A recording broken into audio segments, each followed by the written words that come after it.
لا ما عاد يرعبني ظلم يهددني لا شيء أخسره لا لا مهما يطول الدرب فالحق معه. آج 21 جون 2019 جمعۃ المبارک 18 شوال 1440 ہے۔ آج سے ہم سیرت النبی کے عنوان ذیشان کے تحت خطبات کا ایسا سلسلہ شروع کر رہے ہیں جو خصائص پیغمبر کے عنوان پر مشتمل ہوگا۔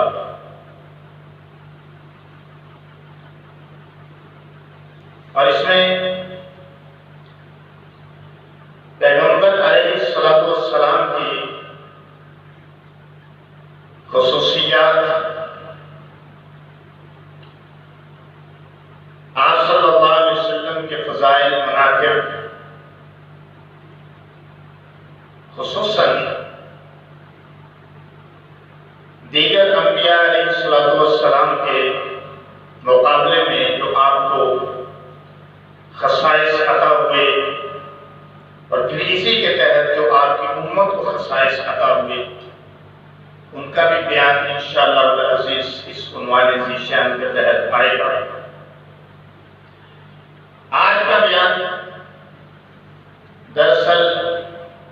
تمہیدی بیان ہے اس عنوان کا کہ جو آج سے ہم شروع کر رہے ہیں۔ اللہ تعالیٰ نے جن نیک اور برگزیدہ بندوں کو رسالت اور نبوت سے سرفراز فرمایا اور رسالت اور نبوت کے منصب عالیہ پر فائز فرمایا اور انہیں گوناگون امتیازات، اوصاف، خصوصیات سے نوازا اور گوناگون کمالات سے بہرمند کیا۔ یہ اوصاف اور کمالات انبیاء کرام کے پیغمبری کی دلیل بھی ہوا کرتے تھے، اور بعض دفعہ یہ دلائل جو ہے وہ پیغمبروں کے معجزات بھی کہلائے، پیغمبروں کی خصوصیات کہلائے، جن کو اگر دوسرے لفظوں میں کہا جائے تو خصائص انبیاء کہہ سکتے ہیں۔ یہی خصوصیات جن کی بنیاد پر انبیاء کرام دیگر انسانوں سے ممتاز ہوتے، بلند ہوتے۔ مثلا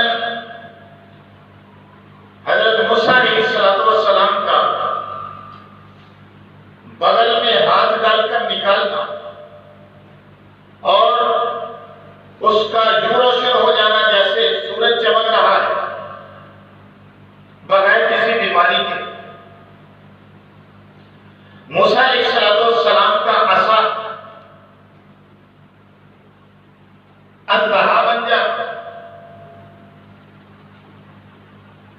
جادوگروں کا مقابلے کے اندر آنا اور معجزہ پیغمبر کے سامنے سرنڈر کر دینا، اور آپ کی نبوت کو اس دلیل پر تسلیم کر لینا کہ یہ جادو نہیں ہے، معجزہ ہے۔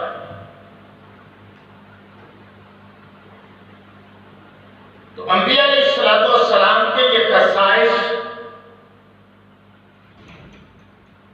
جو ان کی زندگی سے تعلق رکھتے ہیں، ان کی نبوت سے تعلق رکھتے ہیں،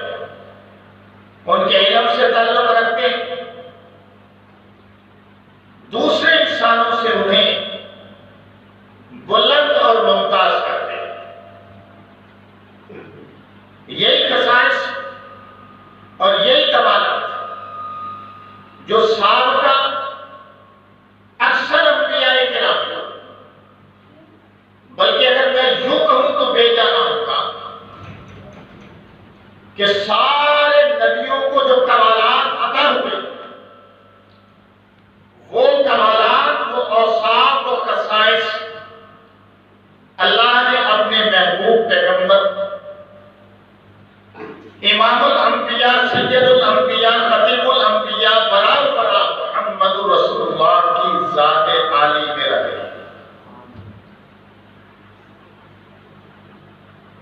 اگر تمام انبیاء کے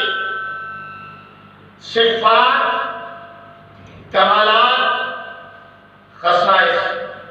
ان کا گلدستہ بنایا جاتا ہے، جس میں آدم علیہ السلام سے لے کر حضرت عیسیٰ علیہ السلام تک جتنی بھی انبیاء کو خصوصیات عطا ہوئی، بشمول معجزات، سب کا گلدستہ بنایا جائے اور ہر نبی کی اعلیٰ خصوصیت کا ایک پھول جو ہے وہ اس گلدستے میں سجا دیا جائے۔ 1,24,000 انبیاء کرام کے 1,24,000 پھول اس گلدستے میں سجا دیے جائیں اور ان سے پیغمبروں کے اوصاف، کمالات، خصائص کی خوشبو مہکے اور ان سب کا نام اور عنوان، بلکہ سب کو عنوان دے دیا جائے محمد صلی اللہ علیہ وسلم۔ تو تمام خصوصیات کی خوشبو، تمام کمالات کی خوشبو، تمام اوصاف کی خوشبو ایک نام محمد سے مہکے گی۔ کہو سبحان اللہ۔ اللہ نے ایسے اوصاف آپ کو بتائے، آپ صلی اللہ علیہ وسلم کے خصائص ایسے کہ ازل سے ابد تک ان کا کوئی ہمسر نہیں۔ آپ کے امتیازات ایسے کہ ازل سے ابد تک ان کا کوئی ثانی نہیں۔ آپ کے خصائص ایسے کہ ازل سے ابد تک کوئی ان کے مقابل نہیں، کیونکہ آپ محبوب کبریا بھی، آپ محبوب رب العالمین بھی، اور آپ کو اللہ نے مقام محبوبیت عطا کیا ہے اور ساتھ ساتھ اولین اور آخرین کا سردار بھی بنایا اور آپ کو وہ مقام قرب عطا کیا اور جو سابقہ انبیاء کے حصے میں نہیں آئے، اور لذت دیدار سے معراج کی رات نوازا بھی کہ موسیٰ علیہ السلام نے تو تمنا ظاہر کی تھی کہ اللہ میں تیرا جلوہ بے نقاب دیکھنا چاہتا ہوں۔ اللہ نے جواب دیا تھا لن ترانی، تو مجھے نہیں دیکھ سکتا۔ اس دنیا میں یہ نظام ہے، اس دنیا میں گویا اللہ نے فرمایا قانون نہیں ہے، چاہے تو اللہ دکھا دے، چاہے تو اللہ دکھا سکتا تھا، لیکن اللہ نے یہ قانون ہی نہیں بنایا، اس لیے فرمایا لن ترانی، تو مجھے نہیں دیکھ سکتا۔ جامرن بے نقاب تو مجھے نہیں دیکھ سکتا، بے نقاب اے موسیٰ تو میرا دیدار نہیں کر سکتا، لیکن اپنے آخری پیغمبر کو، اپنے محبوب کو اللہ نے دیدار کروانا تھا، مقصود تھا، تو اللہ نے اس دنیا کے قانون کو تو قائم رکھا، اور جو حضرت موسیٰ علیہ السلام سے فرمایا تھا لن ترانی، تو مجھے نہیں دیکھ سکتا، اس کی تو پاسداری پوری پوری کی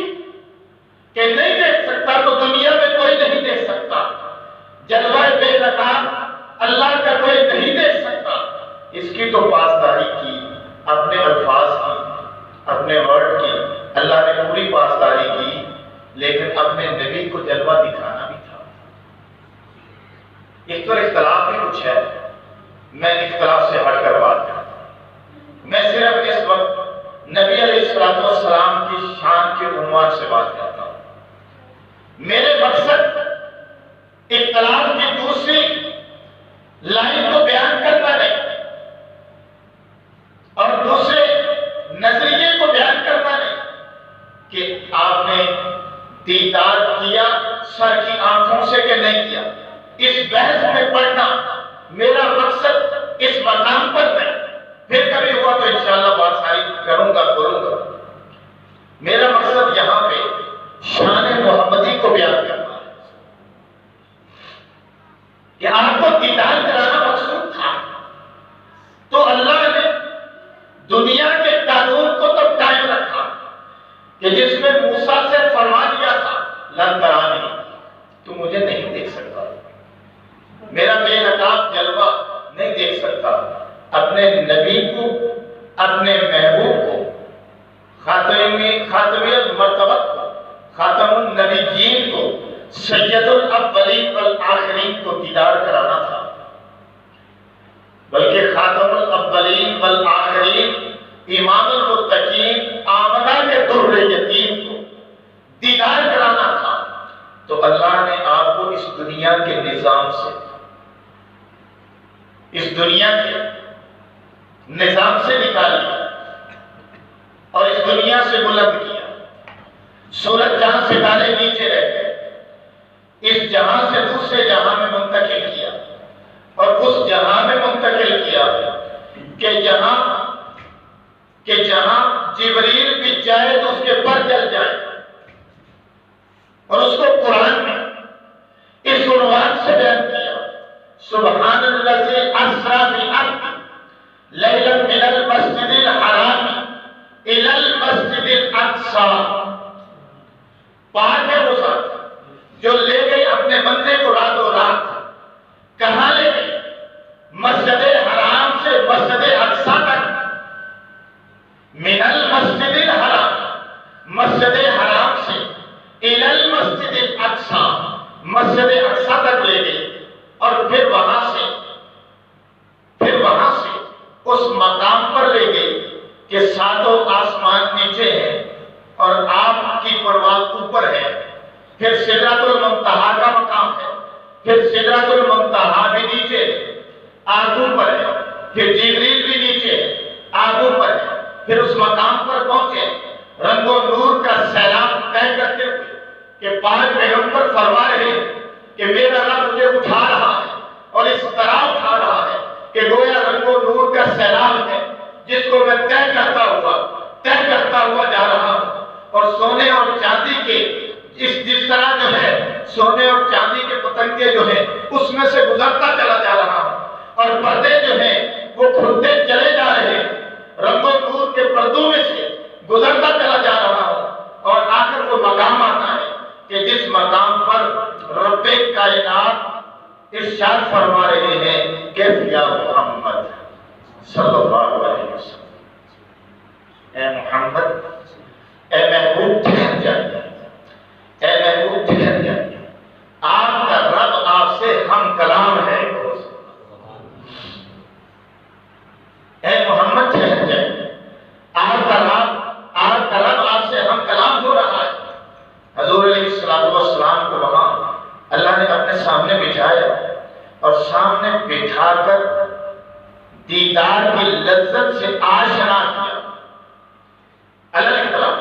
دیدار کی لذت سے آشنا کیا، اور اس مقام پر تحفے تحائف کا وہ تبادلہ ہوا کہ کچھ راز تو ہمارے سامنے کھول دیے گئے، کچھ راز پردے ہی میں رکھے، کچھ راز تو پیغمبر کی زبان اقدس سے کھول دیے گئے، اور کچھ راز رہے ہی پردے میں،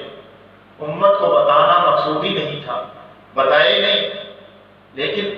ایک بات کی مقام قرب جو عطا کیا، اور یہ پیغمبر ہی کا خاصہ ہے جو میرا موضوع ہے، خصوصیت پیغمبر علیہ السلام۔ مقام قرب وہ عطا کیا کہ آدم کو بھی عطا نہ ہوا، مقام قرب وہ عطا ہوا کہ نوح کو بھی عطا نہ ہوا، مقام قرب وہ عطا ہوا جو ابراہیم کو بھی عطا نہ ہوا، مقام قرب وہ عطا ہوا کہ جو چھری کے نیچے اسماعیل کو بھی عطا نہ ہوا، مقام قرب وہ عطا ہوا جو موسیٰ کو بھی عطا نہ ہوا، حالانکہ کوہ طور پہ جا کے ہم کلام ہوا کرتے تھے، مقام قرب وہ عطا ہوا جو عیسیٰ علیہ السلام کو آسمانوں پہ بلند تو کیا لیکن وہ عطا نہ ہوا، مقام قرب وہ عطا ہوا جو یوسف کو کنویں میں بھی عطا نہ ہوا تھا، ابراہیم کو آگ میں بھی عطا نہ ہوا تھا، مقام قرب وہ عطا ہوا کہ جس کو اللہ نے خود مزے لے کر ارشاد فرمایا فَدَرَا فَتَدَلَّا فَكَانَ قَابَ قَوْسَيْنِ